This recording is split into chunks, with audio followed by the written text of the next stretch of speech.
And now to turn the handle.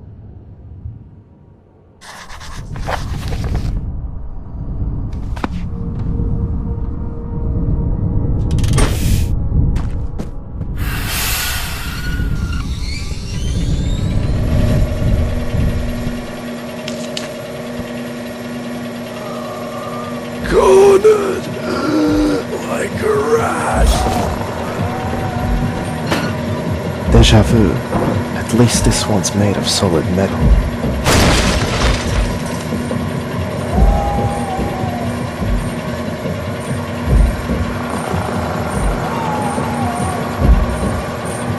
This is the end.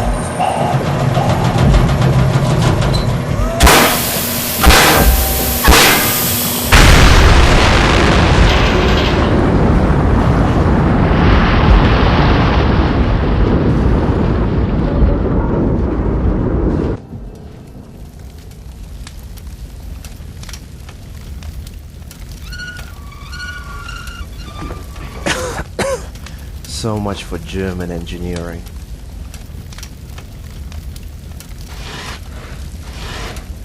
Who gave Edmund the right to play God?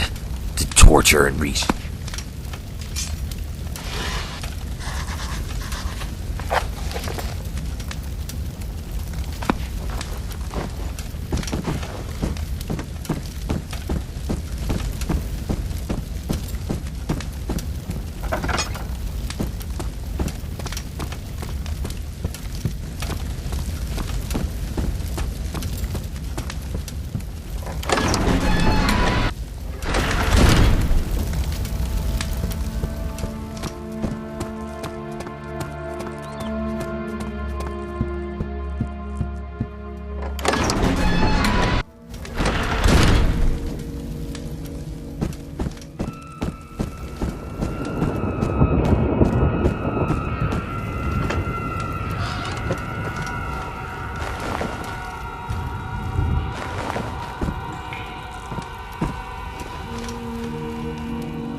I have to put out the fire first.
This must be the room Edmund made for his unborn child.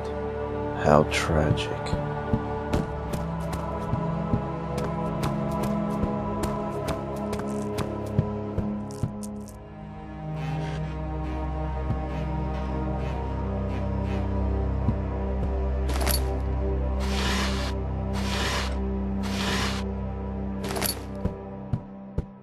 I cannot feel any pulse or breathing. He must have overdosed himself on one of his vile concoctions.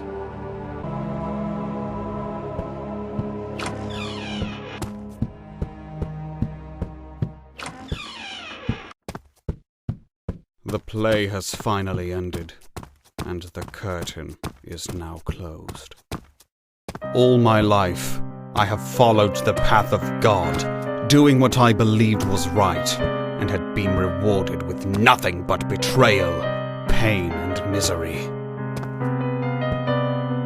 As my prayers fell on deaf ears, and the church coffers burst open with gold, not the faintest whisper of a response could be heard. After all, there was no God when the sick were suffering. There was no God when the children were starving. And there was no God when murderers and rapists walked free. I took it upon myself to become the God that was needed. One that healed, taught, and gave. The God that rid society of this tumor, this festering wound that nobody dared to dress. And as I carved their flesh to reflect their tainted hearts, they all felt but a mere fraction of the anguish they had inflicted upon others. Blood flowed like water, but not one innocent soul has been harmed.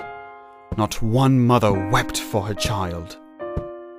In the end, I made them into what they are. I cleansed this world. I alone. The rain, it finally stopped. Feeling nothing but emptiness, I left the manor grounds and trekked the muddy forest back to the nearest village. There, I spared no coin hiring the first carriage and went home.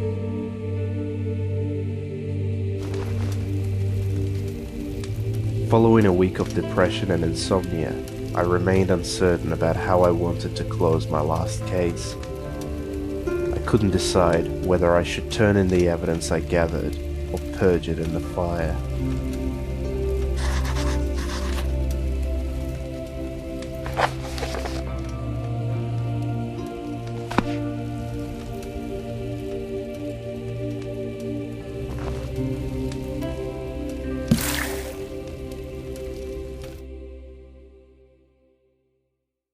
At last, I decided to burn the evidence.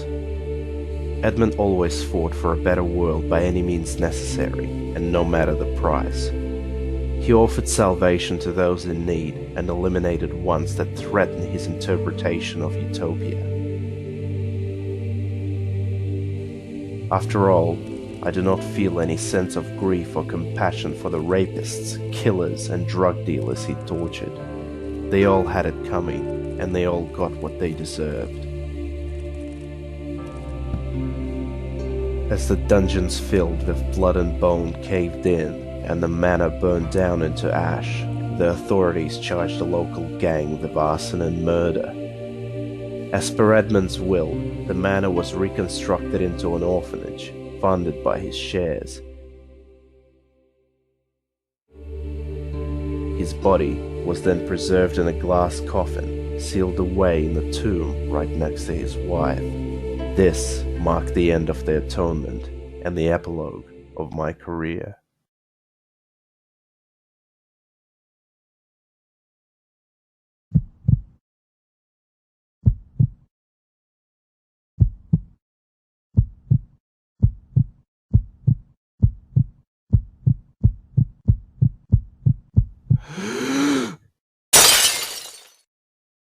The time has come.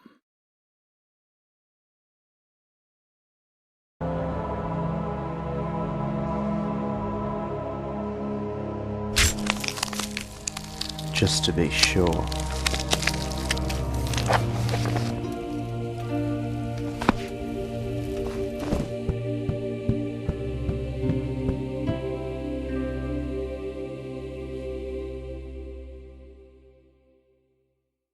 At last, I decided to make a report.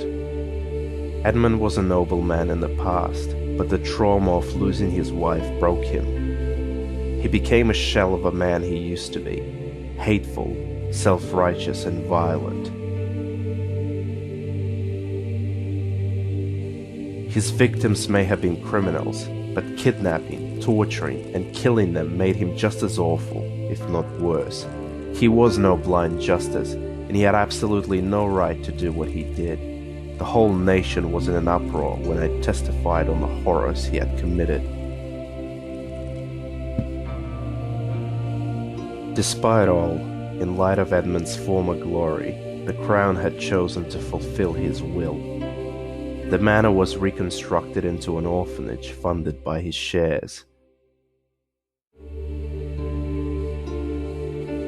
His body was then preserved in a glass coffin, sealed away in a tomb right next to his wife. This marked the end of Edmund's impunity and the epilogue of my career.